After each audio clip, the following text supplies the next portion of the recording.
Today we're going to read a story out of Thomas and the Treasure Book. The name of this story, or the chapter, it's called Duncan's Bluff. It was winter time on the island of Sodor. Duncan was busy puffing through the white mountains and frosty forests. He was proud to be narrow gauge engine. Duncan was delivering coal to the villages. They were going to need extra coal from the main coal plant.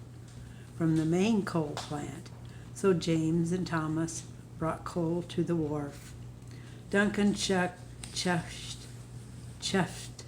in to talk to James. "You were a long time getting here," teased Duncan. "You're lucky I came at all," whizzed James crossly. "I got an important job to do later. I'm taking some children to a concert." "Oh, is doing 2 jobs in one day too hard for you?" Duncan puffed cheekily. "Puh," noted James. "I do more jobs in one day than you can. I'm really useful." This made Duncan cross. "How about a wee contest?" chuffed Duncan. "I bet I can take more coal to the villages faster than you can deliver it." "All right," puffed James. "You're on." "I'll show you who's fastest," chuffed Duncan, but Duncan was worried. James was big and strong. "I hope I can be as fast as James," he puffed nervously.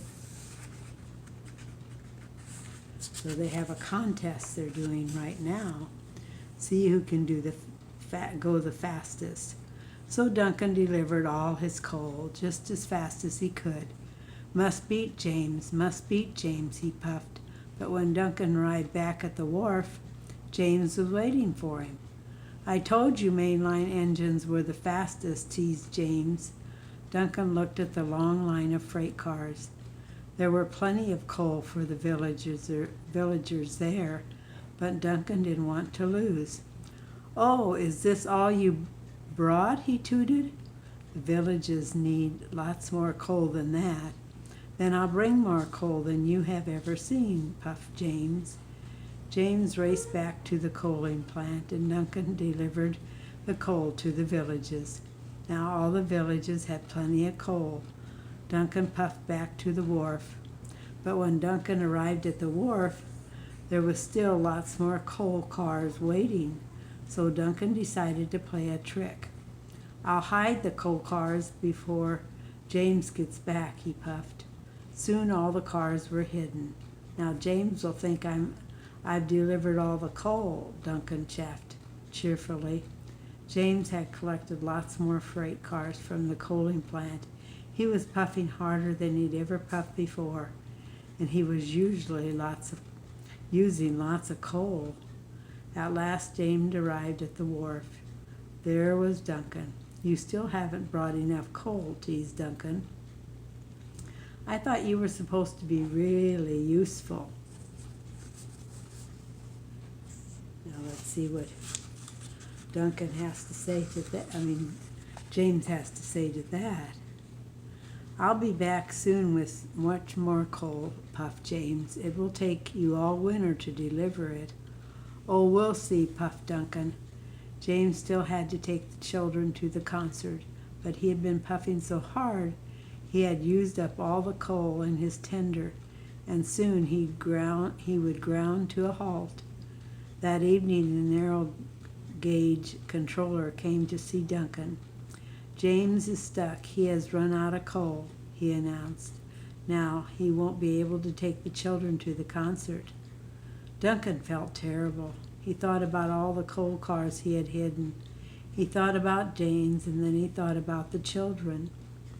"I have to tell you about the hidden coal cars," he whizzed. The narrow gauge controller listened hard. "You have caused delay and confusion," he said slowly, "but you have told the truth, and a useful engine always tells the truth. I'll only be really useful engine if I can help James," whistled Duncan. So Duncan collected one of the coal cars he had hidden. Snow started to fall. Duncan rattled along the icy tracks. That was very nice of him. To always tell the truth. Until at last Duncan found James. "What are you doing here?" snorted James. "I played a trick on you," chafed Duncan. "I didn't take all the coal to the villages. I hid it from you." "You are the fastest and a really useful engine," Duncan added. But James told Duncan that he was a really useful engine too. "You brought the coal to me so quickly, I will still be able to take the children to the concert," he puffed. "Thank you, Duncan." The coal was quickly loaded into James' tender. Soon he was fire was roaring, and his boiler was as warm as toast. He steamed off to collect the children. Duncan felt happy. "James is a really useful engine," puffed Duncan. "Ah, but then so am I." And he chaffed happily away to deliver more coal to the snowy villages.